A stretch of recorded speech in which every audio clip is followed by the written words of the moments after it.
Nobody expected the Cleveland Browns to turn their quarterback room into the most unpredictable battleground of the offseason.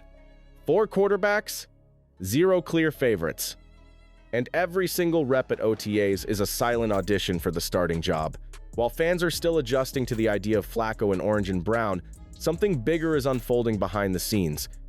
This isn't just about who's best on paper, it's about chemistry, pressure, and who can lead a team that's quietly preparing to shake the AFC. The Browns coaching staff isn't tipping their hand. Joe Flacco and Kenny Pickett took most of the first-team reps, but rookie names are gaining traction. Shador Sanders and Dillon Gabriel weren't just warm bodies in the rotation, they made plays. Pickett nearly threw 2 red zone picks, while Flacco showed flashes of control. Meanwhile, Shador dropped a few dimes, and Gabriel kept pace with crisp execution. Tommy Rees, the offensive coordinator, made it clear this isn't a courtesy look for the rookies.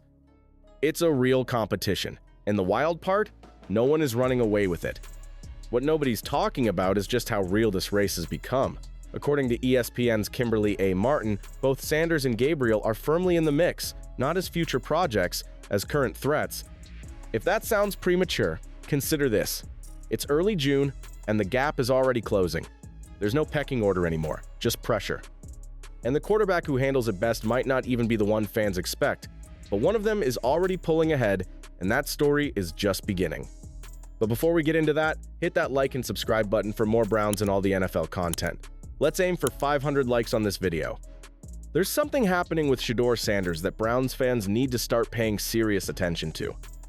He's not just holding his own in the quarterback battle, he's starting to separate himself in a way that's impossible to ignore. While most 5th-round picks are buried in the depth chart, Shador is rewriting the script. Every time he steps on the field, he adds a new layer to the conversation. From tight window throws to red zone control, he's quietly becoming the name the veterans don't want to hear in meetings. Shador didn't start hot. In fact, one early miscue, a slip on a naked bootleg, looked like the kind of mistake that could sink a rookie's confidence, but then he came back firing. He hit Caden Davis in stride on a deep, skinny post into the end zone. And it wasn't just a lucky throw. It was anticipation, placement, and poise under pressure. Reports from Sports Illustrated and local beat writers point to one thing. This isn't just a flash, it's a trend. And while he's mostly facing second and third team defenses, his reads are sharper, his timing is faster, and his confidence is growing fast. Here's the part that flips the whole equation. Shador isn't just playing well, he's learning faster than expected. The coaching staff has noticed. The team has noticed. Even opposing defenders have started adjusting to his tempo, and the deeper this competition goes, the more it feels like Shador Sanders might not be a long-term project after all. He might be knocking on the door sooner than anyone imagined. But he's not the only young name stealing the spotlight, because the Browns may have just found their next offensive engine, and he's not lining up under center. There's a quiet storm brewing in the Browns' backfield, and his name is Quinshon Judkins. While most of the spotlight has been glued to the quarterback chaos, Judkins has been turning heads with the kind of consistency and explosiveness that screams RB1. The difference? He's not just showing flashes, he's dominating reps with the kind of presence that makes defenders hesitate. What makes this even more significant is the timing. The Browns are subtly shifting their offensive identity, and Judkins is right at the center of it. Observers at OTAs didn't just notice one good run, they saw a pattern. One moment that stood out was when Judkins made a sharp backside cut on a collapsing play and exploded into open space for a major gain. His footwork was smooth, his vision was instinctive, and the acceleration left defenders flat-footed. This wasn't college highlight material, it was NFL-caliber decision-making. With uncertainty looming around the passing game, the coaching staff is quietly leaning into a more ground-heavy scheme. And Judkins isn't waiting to be asked, he's already taking the lead. What separates Judkins is his maturity. His patience behind the line, his strength through contact, and his understanding of defensive flow all look advanced for a rookie. That matters, especially in a system that favors wide zone concepts and calculated burst. He's not just an athlete, he's a problem solver with the ball in his hands. And if the Browns want stability during this offensive transition, they may not need to look any further. But while Judkins is commanding attention on offense, there's another rookie making waves for completely different reasons on the other side of the ball. Not many rookies come into the NFL and instantly start earning the trust of veterans, but Schwezinger is doing exactly that. He's not just reacting to the speed of the game, he's reading it like a veteran linebacker. Every OTA session, his name keeps surfacing, not because of flashy highlights, but because of something even more valuable: control. Schwezinger is quietly becoming the guy who always seems to be in the right place at the right time, doing exactly what the defense needs. Linebacker Jordan Hicks didn't hold back when asked about him. He pointed to Schwezinger's quick processing, his downhill speed, and most of all, his natural feel for the game. That's the kind of praise you can't fake, and it's already raising expectations inside the building. Schwezinger has shown the ability to adjust on the fly, cover short zones, and even slip through gaps on delayed pressures. It's rare to see that kind of range and awareness from someone so early in their NFL journey. He's not just following instructions, he's diagnosing plays before they develop. What makes Schwezinger even more intriguing is his versatility. Whether it's plugging the run, dropping into coverage, or shifting pre-snap based on motion, he looks like someone who could wear the green dot one day.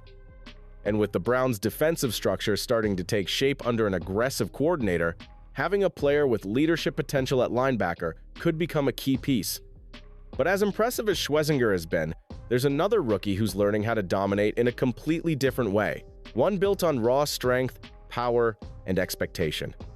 There's a reason Mason Graham was taken with the 5th overall pick, and every snap at OTAs is a reminder of the expectations stacked on his shoulders. This isn't a rookie learning in silence. This is a first-round pick being forged in fire. Defensive coordinator Jim Schwartz hasn't coddled Graham. He's challenged him, pushed him, demanded more. And Graham's response has been exactly what the Browns were hoping for. Even through the early growing pains, his upside is already too obvious to ignore. Schwartz made it clear, this defense is built to attack. And for a young defensive tackle, that means constant pressure, gap penetration, and relentless motor.